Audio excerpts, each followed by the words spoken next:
Good day, everyone, and welcome to the world of the International Fab Talks. We are so happy to connect with different unsung heroes across India and the globe as well.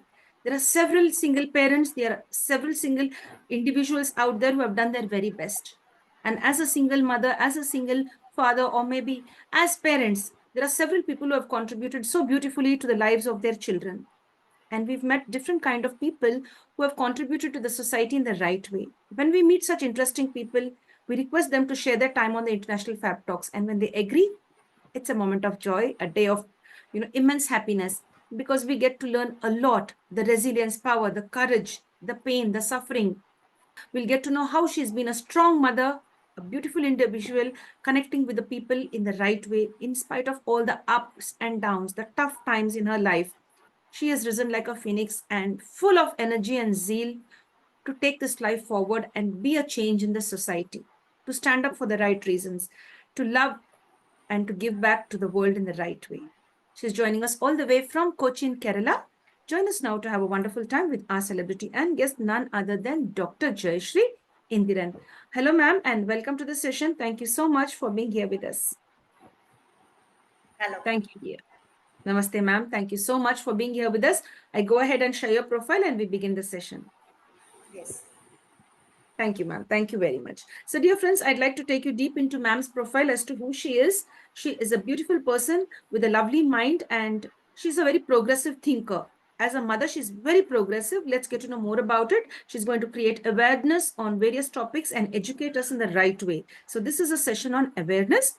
She is none other than Dr. Jayasri Indiran. She's an associate professor connected with Rajagiri College of Social Sciences, Ernakulam, Kerala. I'd like to add more to it.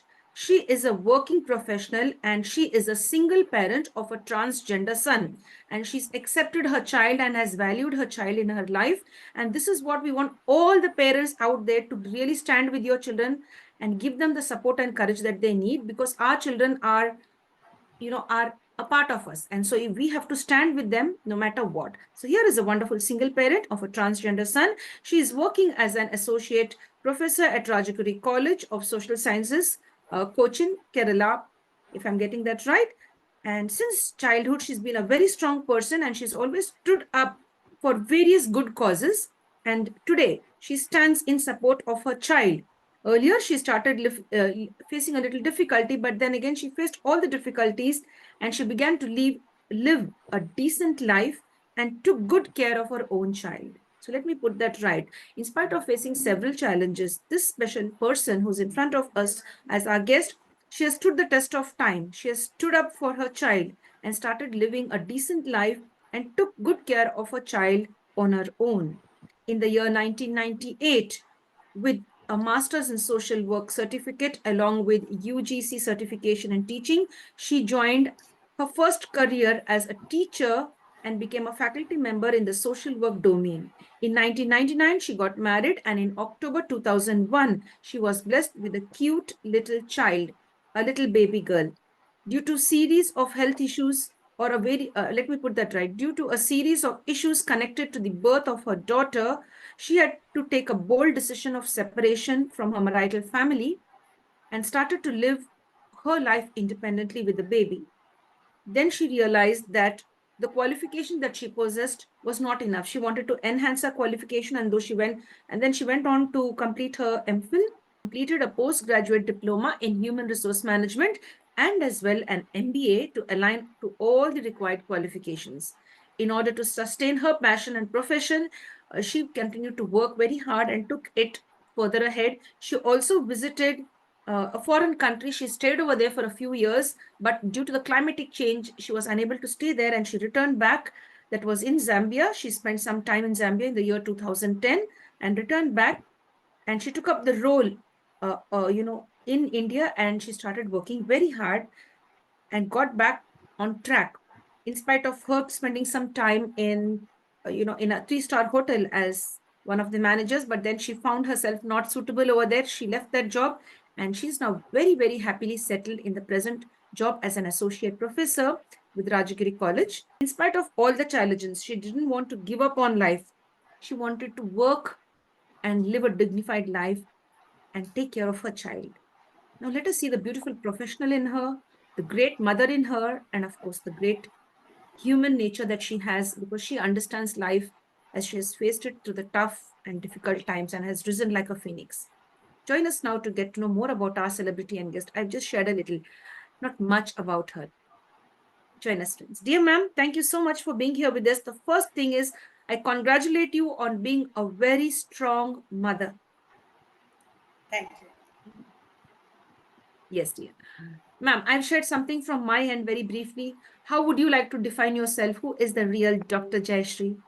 How would you define yourself for all of us? You have a number of times you have mentioned that word called the phoenix. I myself find as phoenix. That's great. That's really nice. So here's a beautiful person who has risen from all the ashes, I mean, or from the difficult times, and is very resilient. Now, we'd like to know your journey as a young girl. How was the young Jayasri with lots of dreams and aspirations? How would you define the young Jayasri for us? Yeah, I was called as Avayar. I don't know whether that character of Avayar many people know now. She is an age-old character, conventional character of Hindu mythology. She was actually a young girl.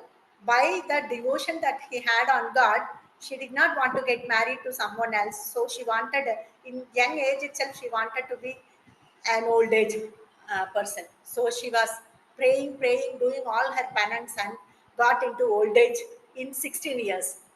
So now, how she is connected to my this thing personality is, if you want me to see in my college days, I will be either in classroom or in library or in canteen where there is a provision for assignment and desk work for students. So in these three places, except these places, I will not be found in any place in our campus. So people used to call me Avaya because many of my age used to be in cafeteria, canteen, or cinema theater.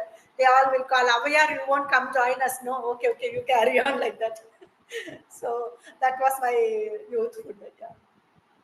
Yes, I could really visualize you sitting over there and studying and being very focused on studies and books, etc. Yes. Yes, dear. That's really nice. Now, once you completed your education, it was time for you to get married and then you got settled. Like, Yes. would you like to share something about it? Like, how did this happen? Was it a love marriage or an arranged marriage? And how did this take place and what went on thereafter? No, it was purely arranged marriage. We never knew both of us, and due to some issues of the relationship, especially because it's a girl child, my marital family did not want a girl child, so they deserted me in the hospital itself when I delivered the baby. And it was a cesarean, and around 7 to 9 days I was hospitalized.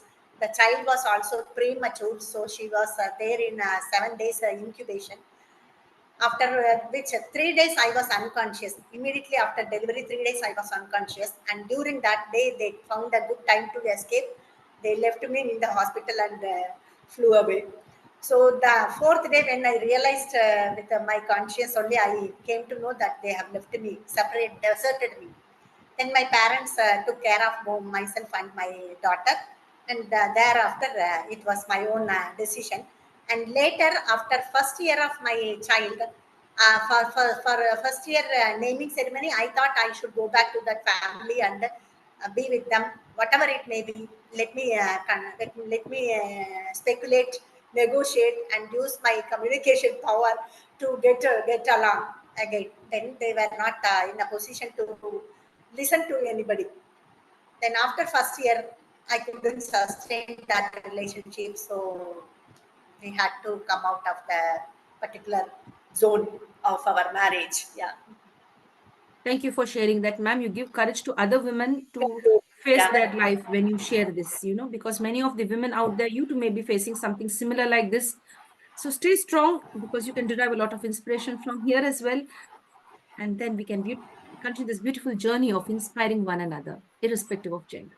Now, ma'am, as you said, they were Yes. not ready with the birth of a female child and they didn't stand by you. They left you in the hospital itself. Although you were unconscious for 3 days, they did not even stand by you and take care of you. They just left you and abandoned the child and the mother as well. And you've been kind enough, you tried to reconcile after some time. Still, they didn't, get you No. into their home and didn't reconcile. That's very sad. But nevertheless, it gave you wings to become who you are today. Yes, yes. Become much stronger. Yes. Maybe that was God's plan Very to true. bring out of my original one. Yeah. Excellent, excellent. That's really nice. Now, when you joined the first career in your life, when you put your step first time in the on the professional zone, how did that feel when you began to earn your first salary? Yeah. Actually, the college which I was joining was my favorite college. I had been dreaming for that college because some of their associates came to our college also when I was studying MSW. There have been some people from Narayana Guru College, Sri Narayana Guru College, Right. and the vision of Narayana Guru was to help the downtrodden. That was his vision. So I also had the same vision when I was taking care of my own life in terms of social and the social work profession towards the path of social concern. So that attracted me, and I had actually completed my UGC by that time, 1998. When I was about to complete my MSW second year, I had already passed out of that UGC required qualification. So with that only, I applied to that institution, and they sent an interview letter. By the interview letter itself, it was positive sounding that I will get selected because the qualifications and aspirations that they wanted were all with me. Then by the time we were in an outing to nearby district, Nilgiri district, with our friends. There only I received the interview call through my sister who was in Coimbatore. And immediately, I never thought of enjoying further. The next day, I came back to Coimbatore and started towards the college and attended the interview, got selected. And the first month salary, when I drew it as money, those days it was not online, only cash on hand. So cash, I draw it and gave it to my father, saying this is my first salary, and got blessed by them, my both father and mother. They were saying, "You are grown up to this, and you are grown up as an employee," like that. They were making fun of me. That was my first year, and at the end of that year, I got employed in June, and in that same year, December, I got married. So that is how my career and marital life started in the same phase. Yeah. Yes, dear. I'm really very happy to hear this, that when I could visualize that as well. When you gave your salary to Yeah. your father, and that moment of joy is really, you can't explain that. That's really just to be felt. That's really nice. Ma'am, when you got married, how was things when you got married? Was it all okay, or then was this disturbance at the very start? Because you see, in certain marriages, the starting itself is disturbing, where they demand a lot of dowry and all of that. Did you face this, or the problem started with the birth of the girl child? No, it was actually, I got married on December 14th. By December 31st, I realized it's not my way of life. And I went to my college in order to obtain some degree and qualification proofs for my employment. So by the time I talked to my guide, Dr. Muralidharan, about which you have already mentioned in the profile. No? So I talked to him about the environment in which I am living. Then he said, "I think you are in the wrong place, ma," like that. That was also there. And in 15 days, how could you recognize that it is not your way of life? Yes, sir. We are from social work background, no. So I know, I know from my own social work education, I realized it's not a kind of comfortable life here. Everything was a monument kind of. We are in sanctuary, either in sanctuary or in a monument kind of atmosphere was there. And the entire relationships. I had two brother-in-laws, two sisters-in-laws, and one yet to marry. Five members were there, and all the five yet to marry except her. All the three other relatives had huge marital issues in their life, and that was there in the family. Everybody had such kind of issues. and that also creeped in our marital life also. In 6 months, 11th month, I was conceived for 3 months baby. There also they raised a lot of issues. They have to come here, go there, this, that, you have to do this, your family should do this. Why they didn't do that? Right from the day one of marriage, every time when problems arise, they start talking from day one of marriage, whatever happened in history. So it all was irritable. That is when I realized, as a professor also said, I think life should not be like this. It should be something which at least one aspect of life should be enjoyable for us, but that was not there. That is when I realized it's going to be not a good path. So by December 31st itself, I registered for PhD, because with just on the PG degree, if I quit the marital life also, with this salary, I may not be able to sustain. And I'm also on family way and having 3 months baby on my tummy. So I joined PhD, and thereafter, my motivation is not to live, but to get PhD. Even if at all I'm not living also, I'm having PhD. That was my focus. So that is how it went on. From the marital life, I focused to academic life. Yeah. Yes, dear. Thank you for sharing all of that. You explained it so well that I could visualize all of that the way you were sharing, how much of torture you've undergone, what are the stress and struggles that you faced, Yeah. and what they pointed out, and how you overcame the challenge. You focused on education, right? You Yes, put all yes. your pain and suffering and you transform that into your power. You've seen that Yes. education could lead you to the next level. And as you know, you were becoming a mom very soon. So that made you work more harder, I guess, and focus on yourself. And Ma'am. Mm-hmm. interestingly, in my ninth month, when it was about to be delivered, the baby has to be delivered.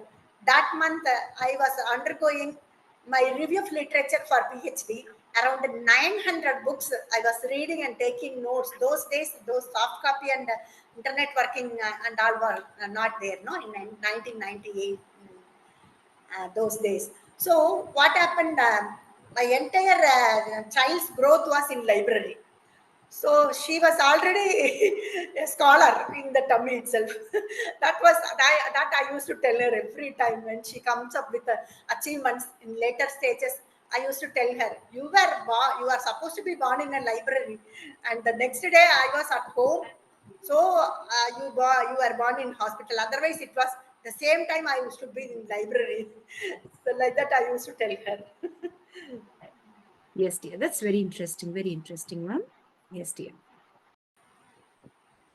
Ma'am, we'd like to know about your journey when you understood that your child was a transgender child. At what time, I mean, what age did you understand that your child was like, uh, wanting to express something to you? The child was not okay. When did you understand that you need to concentrate on your child? Actually,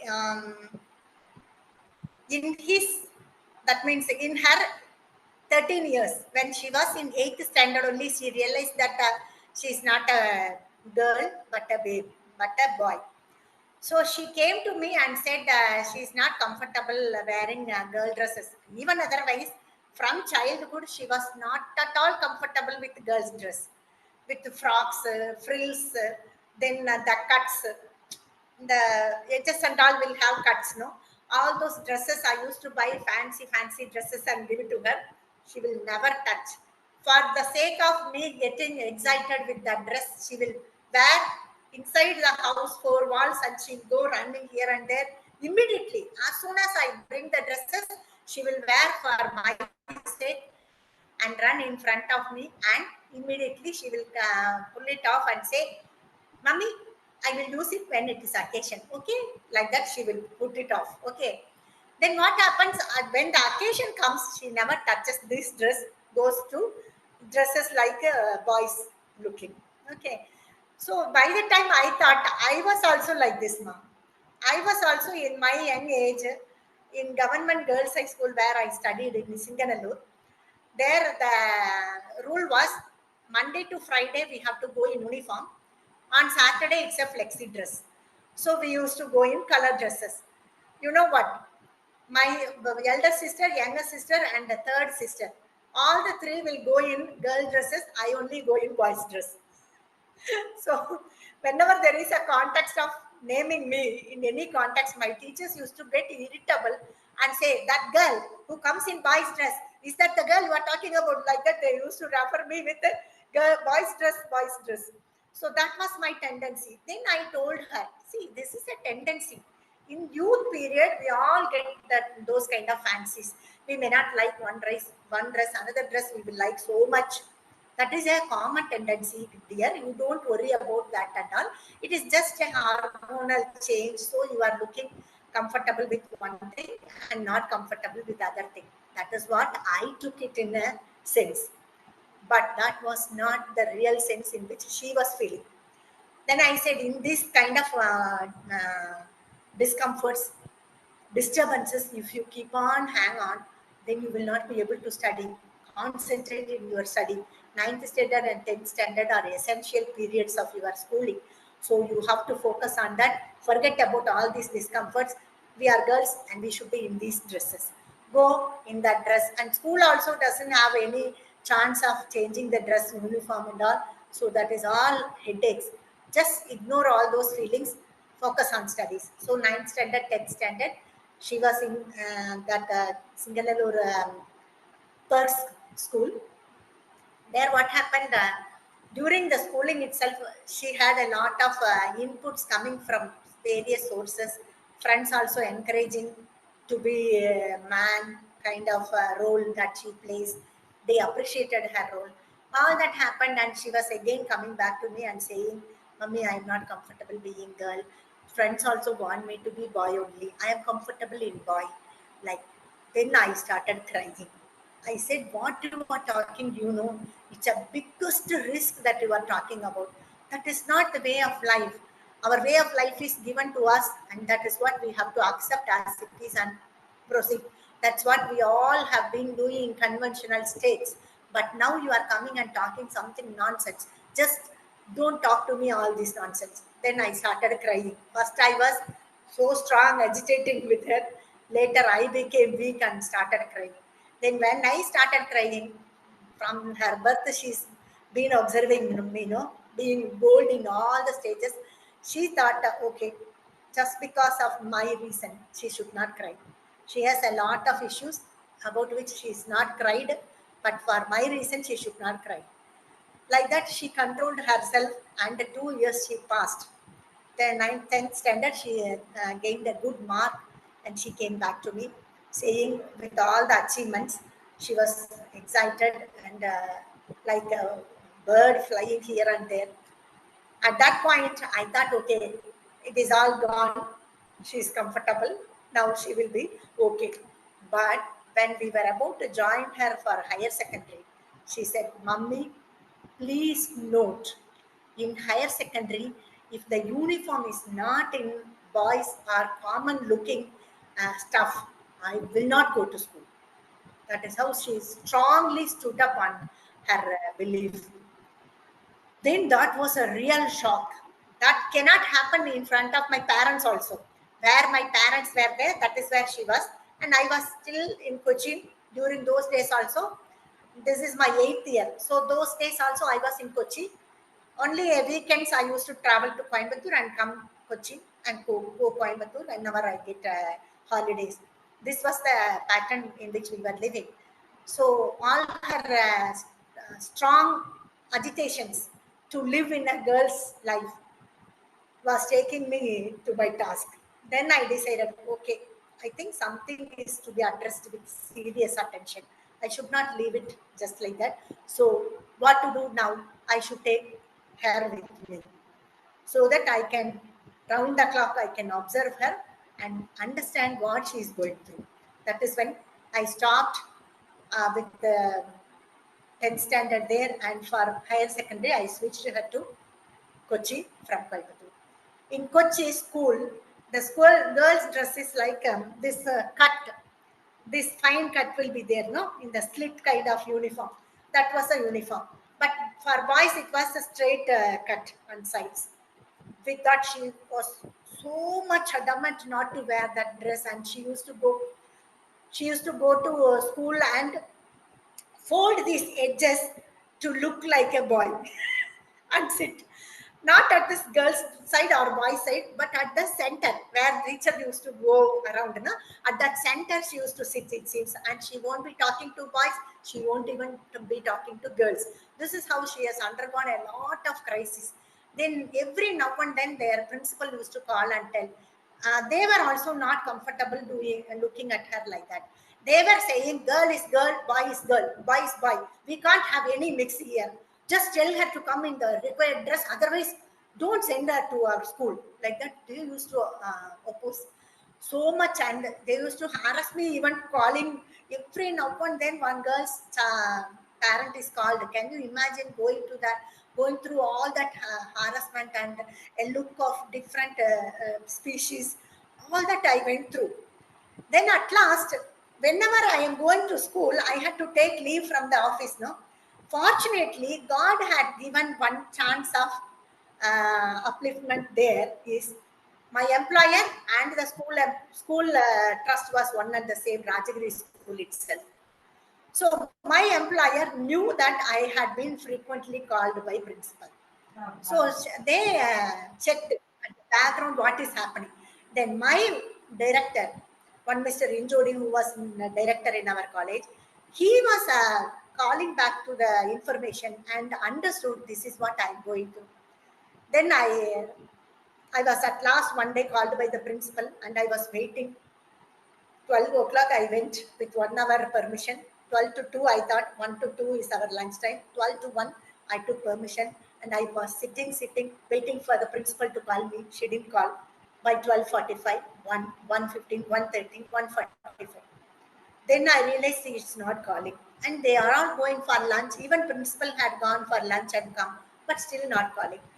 Then I called my daughter from the school and asked, "What is happening?" She's been making me wait for 2 hours. My permission time is also going to be exhausted. In 15 minutes, I have to reach college.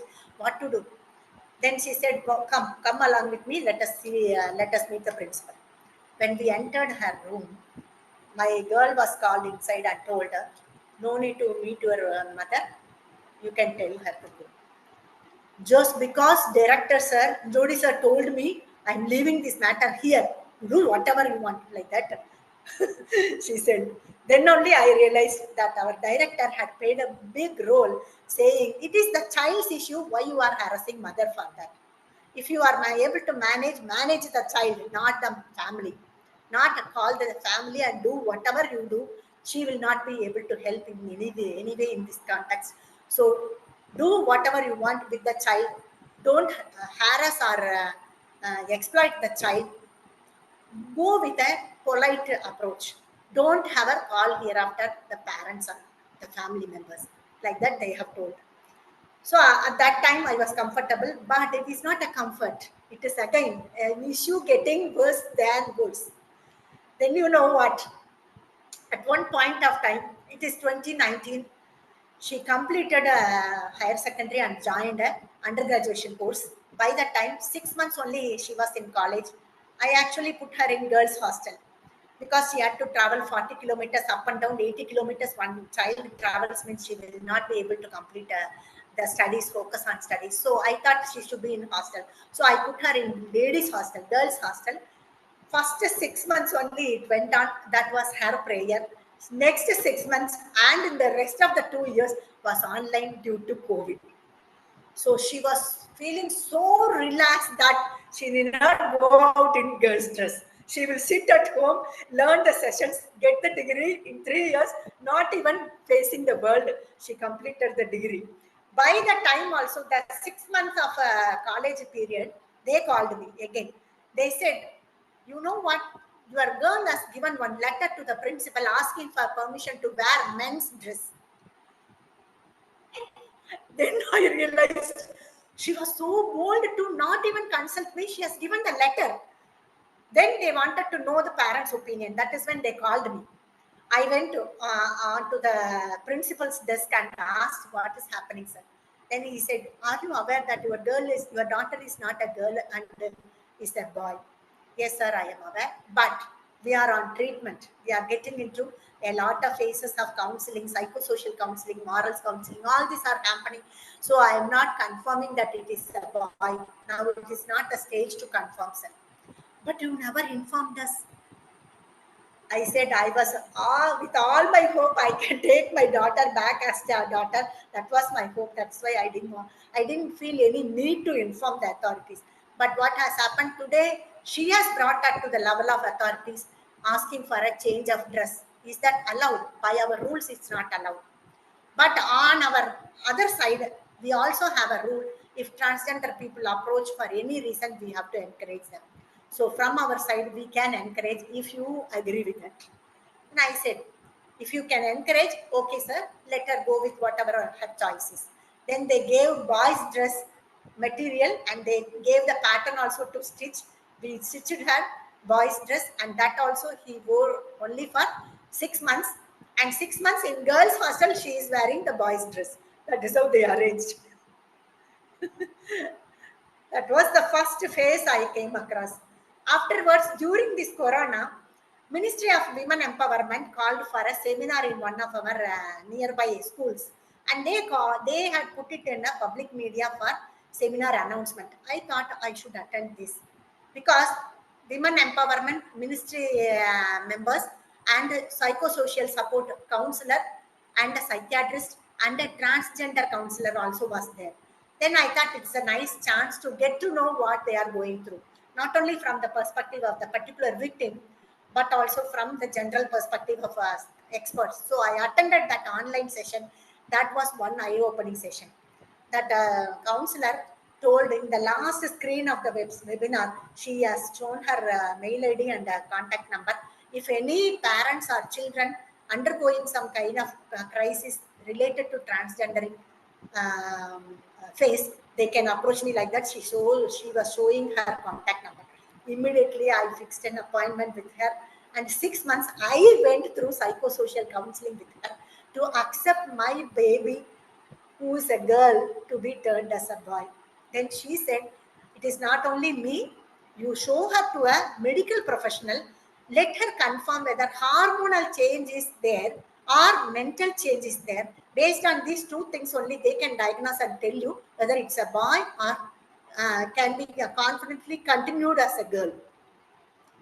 The next phase was a gynecologist meeting. I took her to a gynecologist, and she spent 45 minutes with me, 15 minutes with my child. First 15 minutes with my child.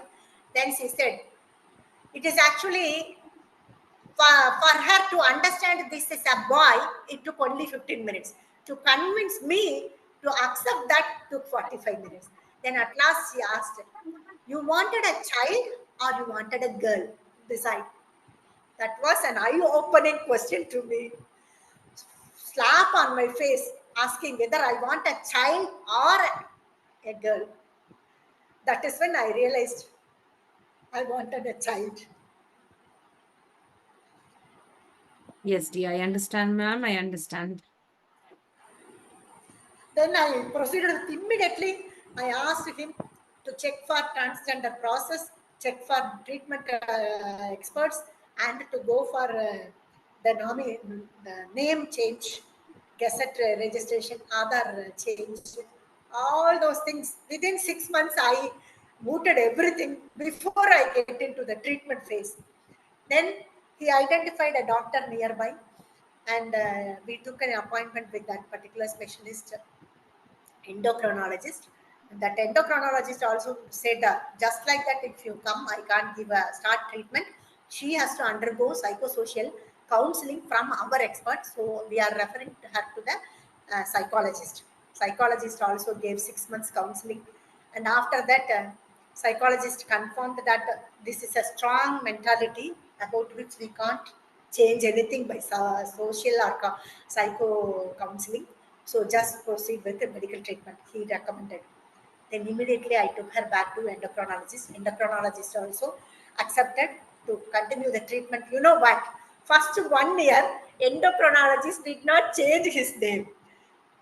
She was in the older name for 1 year. Medical record also it was in the older time, because they were having all their doubts that people will come like this and immediately they will change their mind and they will again blame our system and our hospital for all this. So now we are not going to do that. We will only keep her as a girl and start treatment anytime. If they want to stop also, we can stop like that. She was giving only minor doses of hormonal approaches. But what happened with a minor dose of 6 months, every month one injection, by 6 months itself, he started getting bad. He started getting mush. Then the 6th month review over, no, 7th month they wanted me to come back. 6 months I didn't go. First month I went and I started initiated. Then he said, I'm comfortable with the doctor. I will carry on. You do need not come. 6th month after that, they asked us to go for medical checkup, blood test, all those things. Then we went and they wanted parent also to come. I went there. And leaving this patient outside, that the doctor was telling me, you know what, this won't happen. In 6 months of treatment of hormonal change, mush and bird and all can't happen. It is a medical miracle. Just because that girl is mentally strong, he has get physical growth also like a boy. So it is a confirmed case of boy. From birth itself, this mind has grown up as a boy. So this hormone is not going to be helpful. Mentally, he will only help. So whatever dose I reduce also, I cannot support your side. His side is growing stronger. That is when we realized, okay, he needs a proper treatment. Then they raised 7th month onwards, they gave full dose of whatever is required for a normal case. Then now, around 4 to 5 years over, he has finished his gender confirmation surgery, and one more surgery is pending. Name is being changed in Gazette. Aadhaar is also changed. He has also obtained a PAN card in the new name. He has been living in a very good life as a son. So I am a luckiest mother in the world, having 13 years girl baby. From 14th onwards, like how Draupadi was grown up girl coming from the fire, like that grown up boy, 14th year was given to me just 5 years before. So I took a mother role for a 14-year-old boy in my 45th year, and that was first year baby of my son. That is the face of transgendering of a human being I have come across as a mother. Yeah.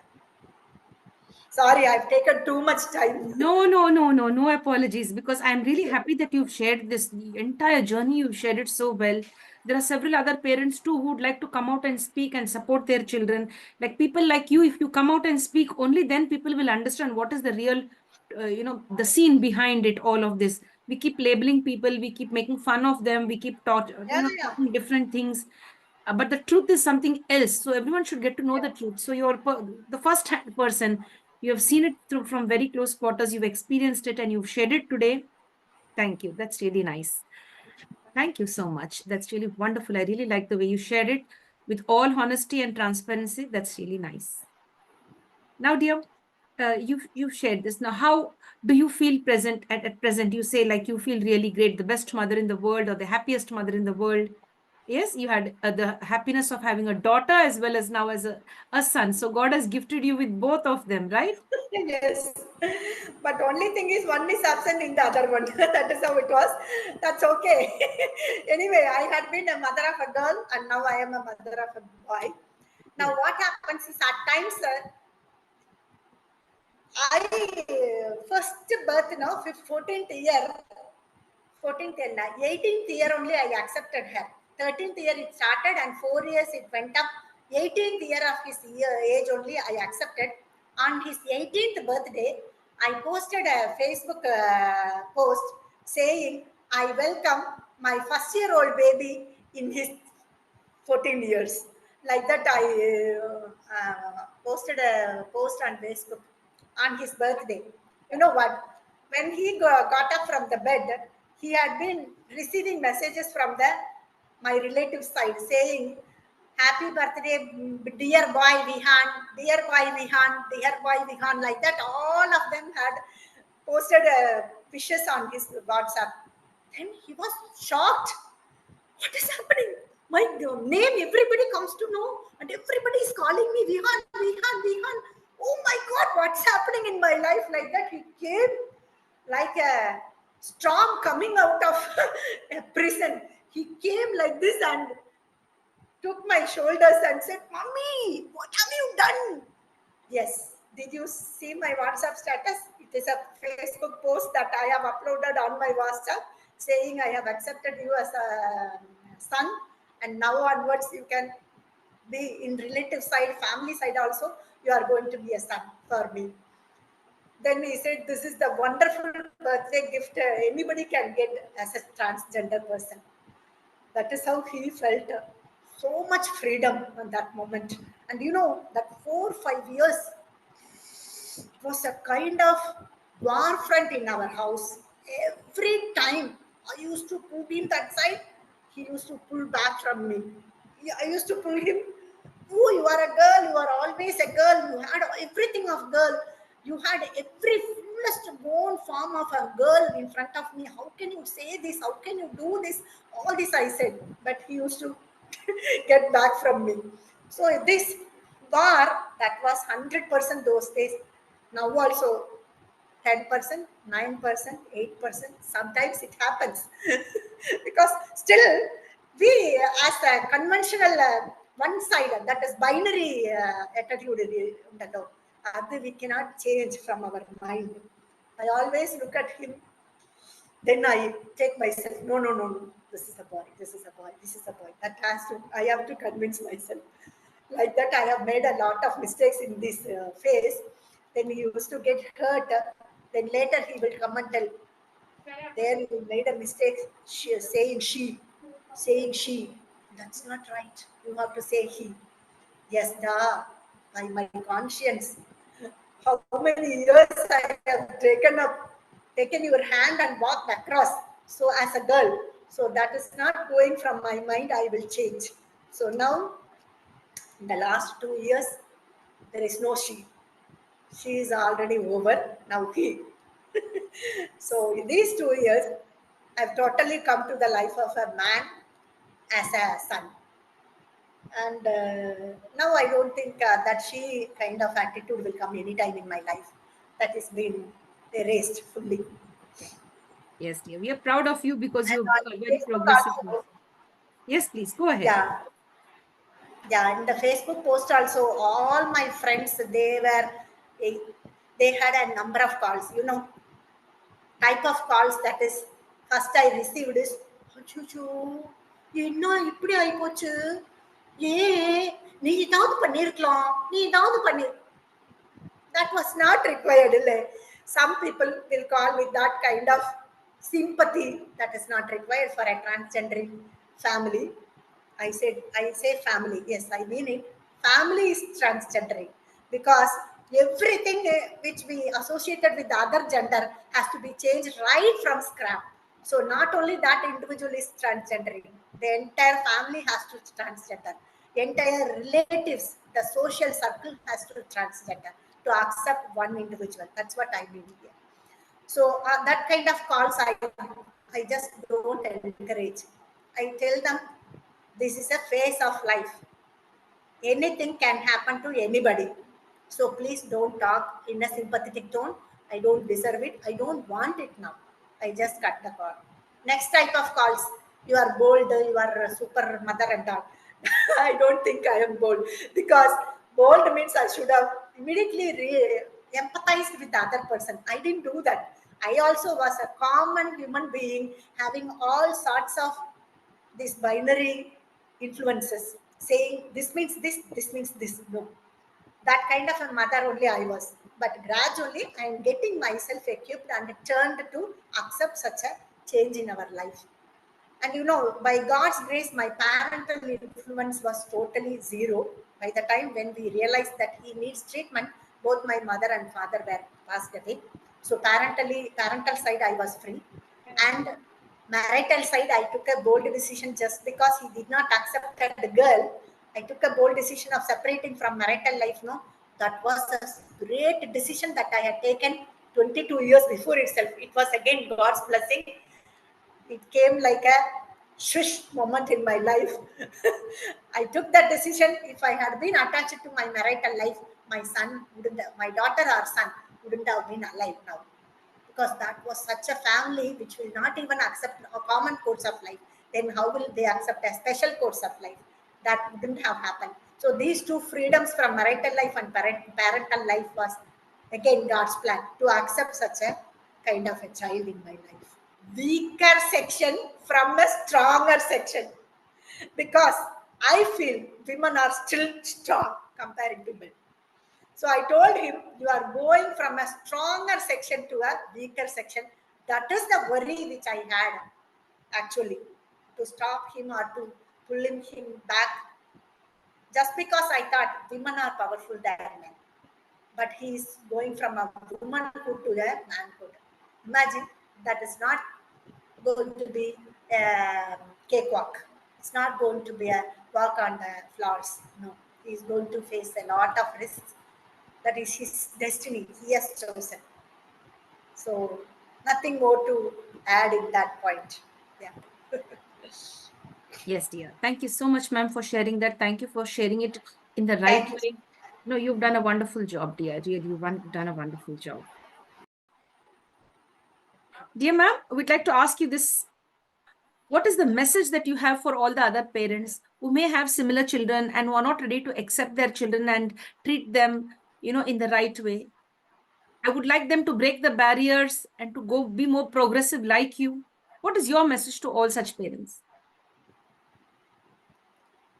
First of all, we should think whether, as my own doctor, the gynecologist, gave me 45 minutes of brainstorming counseling. No, in that she asked me whether I wanted a child or a girl.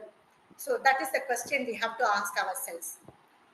I was a fool that somebody from outside had to ask me that question. But those who are clever parents, intelligent parents, should ask themselves whether we want a child or girl or boy. Girl or boy, in this context, I would like to bring to one observation. Recently, one school has introduced that uniform of same common looking uniform for both boys and girls. In Kerala, this kind of an initiative is a thundering initiative. It is unexpected. No one will accept. A lot of agitations happening place now, Kerala, with serious awareness of self and all that literacy rates and all. What is that available in Kerala population and demography is they are fully self-developed and self-aware. So in that context, if something like this is brought up, definitely there will be huge hangama, huge tit and tat for political reason, for any other reason, for individual, for trust, all the school relationship, everybody had a tug of war. But ultimately, two children from the school represented school, they came on TV, and one girl asked a nice question. What she asked, sir, you are asking me, you are calling me girl. You are calling that boy boy. When you started calling, when you first started calling, like that she asked. In the first day, if you had called me boy, if you had called that boy girl, everything would have changed, sir. Who named us as girl and boy? Somebody in the first instance. If they had changed this in usage, everything would have changed. Then what is there in calling girl or boy? We are human beings, sir. We are human beings. Accept us as human beings. She was so agitated, and she had a valid point to think. It was a slap on all our faces, on all our conventional ideas. That is what we have to think. We want to live with the human beings, or we want to live with the conventional robots of lack of emotion, lack of empathy, lack of sympathy sometimes. That is what I want to ask myself. that girl in a small ஒரு 10 years 15 years கூட ഉണ്ടാവില്ല. That girl was asking the entire society, if the first person has called a boy girl, a girl boy, what would have happened? Everything would have changed. അത് ഇപ്പൊ എന്തിനാ അതൊക്കെ വലിയ കാര്യമാക്കിയിട്ട് അത് ഒരു വലിയ ഡിഫറൻഷിയേഷൻ ആക്കണം നിങ്ങൾ. Like that she asked in Asianet channel. So that's what I always tell those who are undergoing similar kind of issues. Just look at what is possible for a common life, not for a conventional life or for a modern life. Just to live a common life, what is required. That is what we have to think in the first instance. Second, God has blessed us with so much of girlism, girl features, or womanhood, and men with so much of manhood and men features. But the same God has created these kind of people also. So if he had changed something, this type or that type in our body, also we would have been in the same situation. So should we think in those terms? If we are in their situation, like shit, will we feel happy? No, we won't feel happy. We will be the most miserable in our life. So first think whether you want a child, not girl or boy, child. Next, think you were the child. How, in what way you want the society to treat you? These are the two important questions that we have to ask ourselves. Thank you, International Fab Talks, and thank you so much for giving such a platform to express myself about what all we came across as a family. Thank you so much. Most welcome, dear. Thank you very much. My dear friends, with this, we'd like to come to an end to the International Fab Talks for today. We thank you for being with us on this beautiful journey. We thank you for referring so many people to the International Fab Talks. Every single day, we have so many people joining us from different parts of India and the world. Thank you so much. Please keep, connecting with us, patronizing the International Fab Talks. This is what we want to do, to bring out the reality, the pain, the suffering, and the transformation that we undergo every day, no matter who you are, a mother, a father, or maybe just somebody like you and me. No matter what, we all have to stand by one another and make this world a beautiful place. Today, we saw the power of a strong mother, how she stood by her son and has made his life beautiful and has overcome all the conventional thoughts and beliefs and the blockages that she had, and she has emerged victorious like a phoenix. We love you to draw inspiration from this strong woman. With this, we'd like to sign off now from the International Fab Talks. Before we sign off, a request: share this video with the right kind of people. You never know who may be inspired. Which parent would really begin to accept their child and love their child than pointing out that he or she, like, I mean, a boy or a girl they want in their life. The child is important. Your child is important. It is your flesh and blood. So take care of such children and, of course, make a beautiful world and have a wonderful family. Thank you so much, ma'am. Thank you. Thank you. My dear friends, with this, now we sign off now from the International Fab Talks. If you like what the Fab Talk team is doing, like, comment, subscribe, and share. And above all, love your family, protect your children, protect the universe. Stay blessed. Stay happy. Thank you, ma'am.